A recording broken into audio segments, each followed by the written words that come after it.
Hello, this is Dr. John Pepper, and with me is my lovely wife, Dr. Kelly Pepper. And this month our focus is on mental and emotional wellness. And a big component of this that we incorporate with our family is fermented foods. And you probably wouldn't think of that connection of mental and emotional wellness with the foods you eat, especially with fermented foods. But we're seeing more and more research that is showing the connection of getting all of these good bacteria and how it affects our mental and emotional states. It's very interesting to know that your digestive system produces more serotonin than your brain does. And your serotonin levels have a lot to do with your mental state. When these levels get low, you're more susceptible to depression. So very important that you're getting these foods on a regular basis. A couple points. It takes about 10 times the amount of supplement. If you were to take this in a supplement form, you'd have to take 10 times the amount as you would just one serving of this. So these are very potent, very strong, as long as they're homemade. And that's the second point, is if you're getting these bought at the store, things like yogurt and sauerkraut, they end up pasteurizing it and doing a lot of different processing that will kill these live cultures off.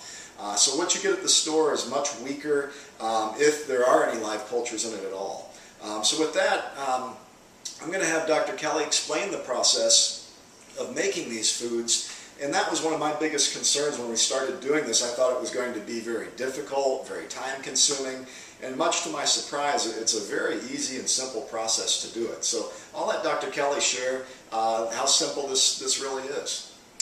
Two foods that we like to make, again, are the yogurt and the sauerkraut here at home, and the kids actually like them, so that's a plus. When we start with the yogurt, what we are going to start off with, you have an option of either using raw milk, or we always use whole milk, so we would buy the pasteurized whole milk from the store if you don't have access to the raw milk.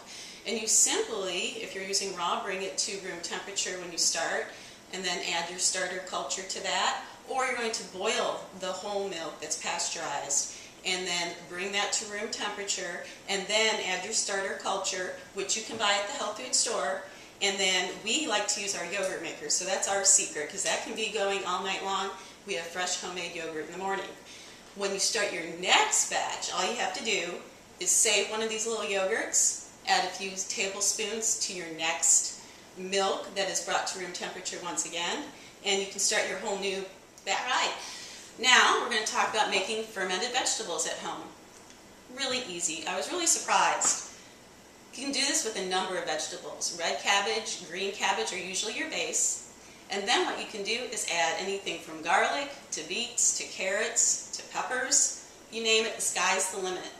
What we want to do is, because I don't use a starter culture with mine, I just use cabbage. The cabbage already has the good bacteria on it. What I do is slice it very thinly with the other vegetables that I want to add into a bowl, and then I smash that down to get some juice up over it. If I need to add more water, I use non-chlorinated water only. Use sterilized mason jars with the caps sterilized. What you want to do is take those vegetables, pack them in tightly, and there are 2 links that I've added on here so you can see some videos of some people actually doing this. And then put some cabbage leaves over the top.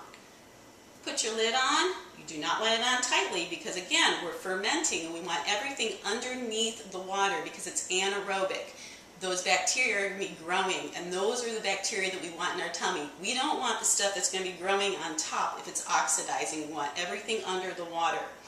Again, what you're going to do is put that on just tightened. You don't want to over tighten it, because what's going to happen, the bacteria and the water are going to be taking up space in there over time, and it will spill over. It's a good thing. That means your bacteria are good. If you need to, you can always go back in to keep your veggies nice and tight underneath the water. Keep this on your shelf for 2 to 3 weeks. Within that time period, it'll be done. Put it in your fridge and you're ready to go. So that just stays in at room temperature, right? Yep. You don't keep it in the fridge, or... After the 2 to 3 weeks, then you put it in into the refrigerator, and then it's good for a year thereafter. Wow. So you can see how simple this is. And it's just amazing, because it's the bacteria that have to do all the work. It's not so much us, which is nice. Right, and then they take residence in us and give us all of the good benefits they have to offer. Great, great. So what I did, our book of the month is The Gut and Psychology Syndrome by Natasha Campbell McBride. Wonderful book. If you're interested in this, to check it out. She explains more in depth this whole connection, and actually a program incorporating these fermented foods into your diet to help if you do have different health challenges. But it's a good program even if you're just wanting to achieve optimal health and wellness. We're also going to include a couple of links, as Dr. Kelly mentioned, on videos that you can watch to see actual fermentation process, people preparing these foods. Some of these groups are called like the Weston Price Foundation, Immunutrition. We'll again include these links for you so that you can check that out further.